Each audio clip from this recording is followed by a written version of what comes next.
8:08 a Thursday on the Good Morning Show. Wall Street activity, we've got that coming up at 8:30. It's CNN, followed by Mike Huckabee and the Huckabee Report.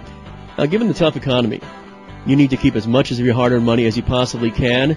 Ignoring the impact that taxes have on your life could mean you're spending too much money and sending too much money to Uncle Sam each and every year.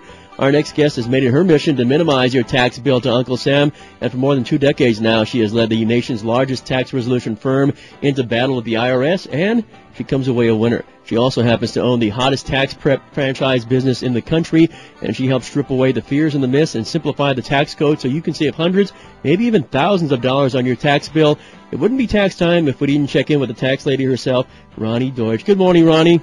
Boy, Andy, that is quite an introduction, and the thing I like most is you talk about saving money and stop overpaying the Internal Revenue Service. I think that's so worthy of talking about every day, let alone on a Thursday, Andy. Yeah, most of us, myself included, avoid tax time, but you say with a little bit of record keeping on our part, we can save a lot more money than we think. Yeah, I think what everyone needs to know, it's kind of a no-brainer. The more documents that you have that can confirm and substantiate the items on your tax return, the better off you're going to be with your tax issues. For example, Andy, we all know we get W-2s. Some of us even get 1099s, and some of us are lucky enough to win in Las Vegas. The point is simple. Make sure that you have your documents and you consider that income on your return, because the IRS has every bit of financial information on you. If you got a W-2, you got a 1099, you got a bank statement with interest, believe me, they know, Andy, so it's important for you to be organized. Yeah, everything with computers these days, technology, everything's interconnected. You really cannot fly under the radar anymore, can you? No, and that's really the reality of the IRS. We know that we're in debt, and the IRS is going aggressively after taxpayers. So some good nuggets that I want to share with people, Andy, is that people need to look at their filing options. You and I know that the majority of people are what? Single or married, and some either choose to file single, or some people, if they're married, they file married filing single or married filing jointly. Here's my point about this hot issue. How many people listening actually brought in a family member in 2009 because the family member was struggling? Here's the good news. If you brought somebody in, Andy, and you supported them, that's a multi-generational household, which I personally know has increased by 20%. Why is it a hot topic? Because now you get to claim head of household, which automatically gives you another, what, Andy, $8,350. So, again, people, it's so important for you to understand what is your status, what are you going to choose to file under, and more importantly, if you supported anybody, your niece, your nephew, your mother, your mother-in-law, let's take advantage of that head of household status and get that $8,350 deduction. Because the economy is so topsy-turvy and our economic situations may have changed dramatically through the course of the last year, does it make sense for me, Roni, to try to do this myself with the changes that are going on, or should I see somebody that knows this stuff backwards and forwards? Yeah, I think the real concern, Andy, is all of the wonderful and juicy tax credits that are on the books that you may not know about. If you're going to file your own tax return, you're going to get a software package. Hey, I respect your, willingness to try, but I don't want you to miss out on these juicy tax credits like the Earned Income Tax Credit, the Home Buyer's Tax Credit, the Residential Energy Credits, the American Opportunity Credit, the Adoption Credit. There are so many credits, Andy, and those credits are worth dollar for dollar, not like a deduction. So my concern as a tax attorney is simple. If you do this on your own, you may miss out on the new credits that are on the book, which ultimately means you're going to pay more to Uncle Sam. Yeah, and at the same time, when we see all the stuff about software programs and the like, by and large, they're sort of pushing the 1040EZ, and if we go that route, we don't get any deductions outside of the standard ones, right? Yes, thank you so much for pointing out the obvious addiction that Americans have. Here's what it's called. Americans are addicted to the standard deduction. If you're single, it's only worth $5,700. If you're married, it's only worth $11,400. Here's the problem with it, Andy. We choose the standard deduction, which means we do not itemize. And when you itemize your deduction, rather than settle for the standard deduction, an entirely new, wonderful, gorgeous world opens up to you, which ultimately means guaranteed savings on your tax return. Yeah, but I think most of us are sort of like the path of least resistance, right, Ronnie? The 1040 EZ means, in all likelihood, I'm not getting any letter in the mail from the IRS, and that really is what we most fear, is it not? The whole idea of seeing that letter that we have to open up in the mail. Yes, I so respect your point. Let's face it. Commissioner Schulman came out in June 2008 and said what? I'm going to make your life miserable because I'm going to audit people at unprecedented rates.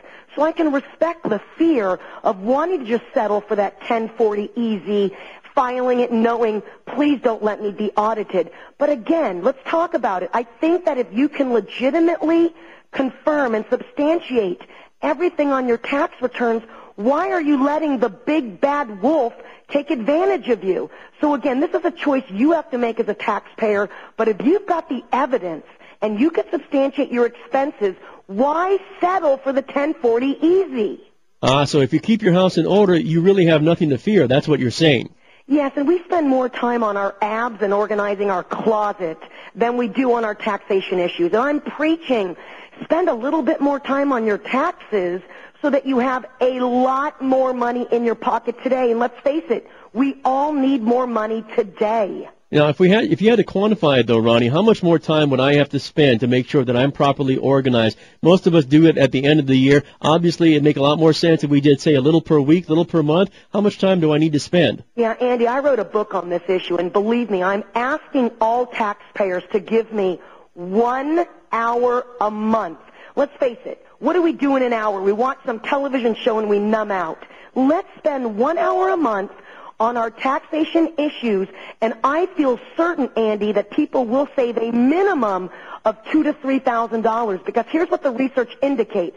The average taxpayer is overpaying the IRS.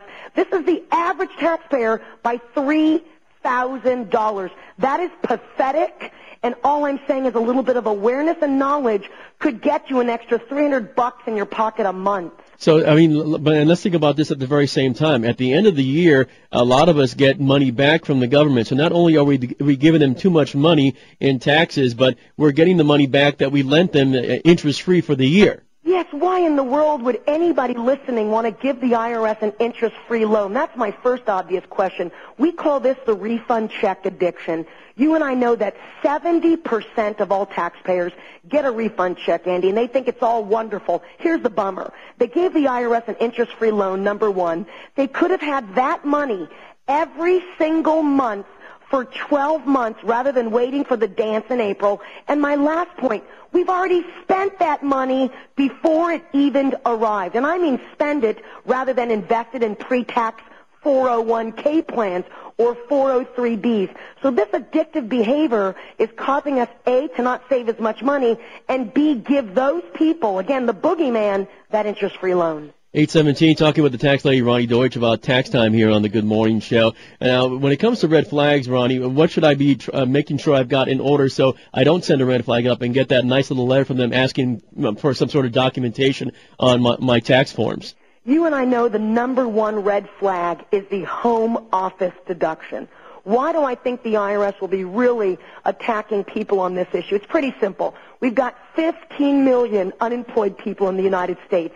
You and I know that a great majority of them, thank God, are going into business for themselves and working out of the home. Many of them, Andy, they do not know the laws surrounding the home office deduction. For all they know, Andy, they can work out of their bedroom. They could work in the bathtub. That does not qualify, and I think the IRS will nail a lot of people. So what I'm saying to all taxpayers is simple. Make sure you understand the home office deduction before you claim it, which takes us back to your earlier question. Hire a tax professional who knows what they're doing so they can tell you about the home office deduction and make sure that you qualify for it. Now, what about the first-time homebuyer's tax credit? Obviously, anyone that bought a house last year is thinking, oh, great, it's easy, and I get the money back. Is there something I need to make sure I've got in order that I don't get the letter from the IRS saying, prove it? Yeah, isn't it wonderful to know that the IRS has actually given you $8,000 to buy a home? Here's some good news. You had to buy this home from January 1st, 2009 up to April 30th, 2010. That means people this year can go out and steal a home. They're at the lowest prices in the history of a long time. You go